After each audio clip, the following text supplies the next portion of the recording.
अपण्णक जातक, बुद्ध के पूर्व जन्म की कहानी। एक समय की बात है जब श्रावस्ती के जेतवन महाविहार में समय मानो ठहर सा गया था। चारों ओर गहरी शांति पसरी थी। हवा में हल्की सरसराहट, पेड़ों पर बैठे पक्षियों की मधुर चहचहाहट और दूर कहीं से आती एक नन्ही घंटी की झंकार। सूरज धीरे धीरे क्षितिज पर ढल रहा था और उसकी सुनहरी किरणें जेतवन के पवित्र वृक्षों पर पड़कर एक अलौकिक दृश्य बना रही थी। इसी शांत माहौल में गौतम बुद्ध अपने शिष्यों के बीच बैठे थे। उनका चेहरा इतना सौम्य कि मानो करुणा और शांति का साकार रूप वहां मौजूद हो। उनकी शांत मुस्कान से सभा में एक दिव्य प्रकाश फैल रहा था जो हर मन को स्पर्श कर रहा था। तभी सभा में बैठा एक युवा भिक्षु, जिसके चेहरे पर जिज्ञासा और थोड़ा संकोच झलक रहा था, आगे बढ़ा। उसने अपने हाथ जोड़े, सिर झुकाया और धीमे पर सम्मान भरे स्वर में पूछा, भगवन, जीवन एक पहेली सा लगता है। कई बार हम सही और गलत के बीच फंस जाते हैं। मन एक रास्ता दिखाता है पर परिस्थितियां उसे गलत ठहरा देती है। ऐसे में हम कैसे जाने कि कौन सा मार्ग हमारे लिए उचित है? कैसे तय करें कि हमारा निर्णय हमें ठोकर नहीं खिलाएगा? बुद्ध ने उसकी ओर देखा। उनकी गहरी शांत आंखों में अनंत करुणा और समझदारी का सागर लहरा रहा था। एक क्षण के लिए सन्नाटा छा गया, जैसे प्रकृति भी उनके जवाब का इंतजार कर रही हो। फिर बुद्ध के होंठों पर हल्की सी मुस्कान खिली, जो सूरज की आखिरी किरणों से भी अधिक कोमल थी। वे बोले, तुम्हारा प्रश्न बहुत गहरा और सुंदर है मेरे प्रिय शिष्य।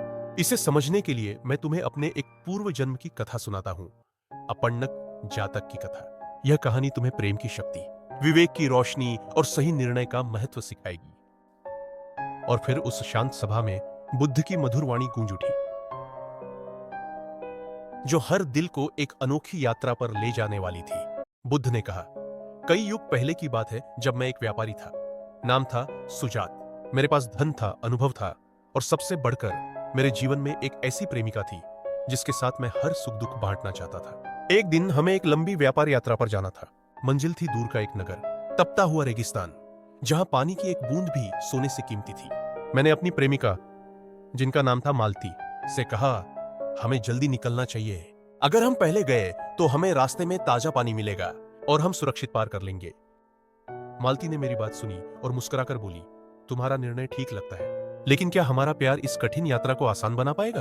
मैंने उसकी आंखों में देखा और कहा, प्रेम हमें हिम्मत देगा और मेरी बुद्धि हमें रास्ता। उसी समय एक दूसरा व्यापारी था, नाम था कालिदास।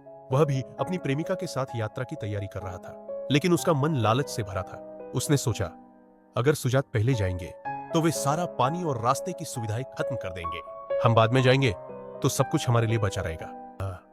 उसकी प्रेमिका ने चिंता जताई, क्या यह जोखिम ठीक है? लेकिन कालिदास ने उसकी बात अनसुनी कर दी। हमने अपनी यात्रा शुरू की। सूरज आग उगल रहा था और रेत के टीले चारों ओर फैले थे। मेरे साथ मालती थी और हमारा छोटा कारवां, कुछ ऊंट, कुछ साथी। रास्ते में मालती ने हंसते हुए पूछा, सुजात, क्या हमें हर चीज पर भरोसा करना चाहिए जो हमें दिखती है? मैंने एक पल रुककर कहा, नहीं मालती, इस रेगिस्तान में आंखें धोखा खा सकती हैं। यहां मृग तृष्णाएं सच का भ्रम पैदा करती है। हमें अपने विवेक और प्रेम पर भरोसा करना होगा। एक दिन जब हम चल रहे थे तो दूर हमें पानी की चमक दिखी। मालती उत्साहित होकर बोली, देखो, हील। लेकिन मैंने दूरबीन से देखा और शांत स्वर में कहा, यह पानी नहीं, सिर्फ रेत की चाल है। हमें धैर्य रखना होगा। अब मेरे साथियों ने मेरी बात मानी और हम आगे बढ़ते रहे। दूसरी ओर कालिदास और उसका समूह बाद में निकले। उनकी यात्रा शुरू होते ही उन्हें भी वही मृग तृष्णा दिखी। कालिदास खुशी से चिल्लाया, देखो, पानी मिल गया। वह उसकी प्रेमिका ने संदेह जताया, क्या यह सच है? लेकिन कालिदास ने उसे चुप कराया और कहा, चलो जल्दी चलें। वे उस भ्रम के पीछे दौड़े, पर वहां कुछ नहीं था, सिर्फ रेत और निराशा। प्यास से उनकी हालत खराब होने लगी। हमारा निर्णय सही था। कई दिनों की मेहनत के बाद हम रेगिस्तान पार करने में सफल रहे। एक सुंदर ओएसिस पर पहुंचकर हमने राहत की सांस ली। मालती ने मेरी ओर देखा और मुस्कुराकर कहा, सुजात, सिर्फ प्रेम ही काफी नहीं होता ना, समझदारी भी चाहिए।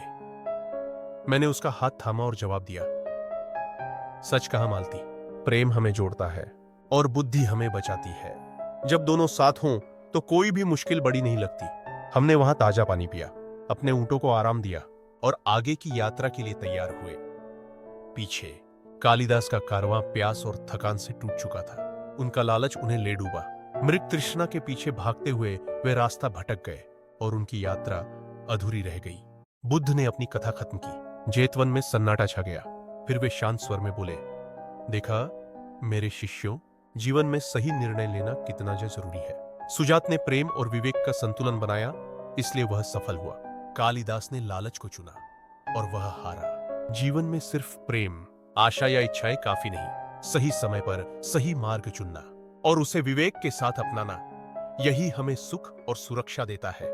उन्होंने आगे कहा, जो भ्रम के पीछे भागते हैं वे खो जाते हैं, लेकिन जो अपने मन को शांत रखकर सच को परखते हैं वे मंजिल पाते हैं। अंतिम संदेश और प्रेरणा इस अपण्णक जातक से हमें एक गहरी सीख मिलती है।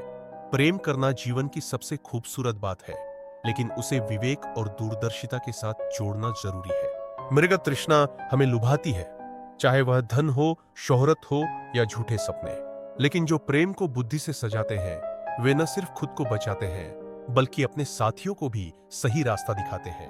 तो अगली बार जब आप किसी मुश्किल में हो, एक पल रुके, अपने दिल की सुने, लेकिन दिमाग को भी साथ रखें, क्योंकि सच्चा प्रेम और सही निर्णय ही आपको जीवन की हर चुनौती से पार ले जा सकते हैं। तो दोस्तों, यह थी गौतम बुद्ध के पूर्व जन्म की कथा, अपण्णक जातक। अगर आप ऐसे ही जातक कथाओं से संबंधित वीडियो देखना चाहते हैं तो हमारे चैनल को सब्सक्राइब करें, वीडियो को लाइक करें। आप कौन सी जातक कथा सुनना चाहते हैं कमेंट में जरूर बताएं। धन्यवाद।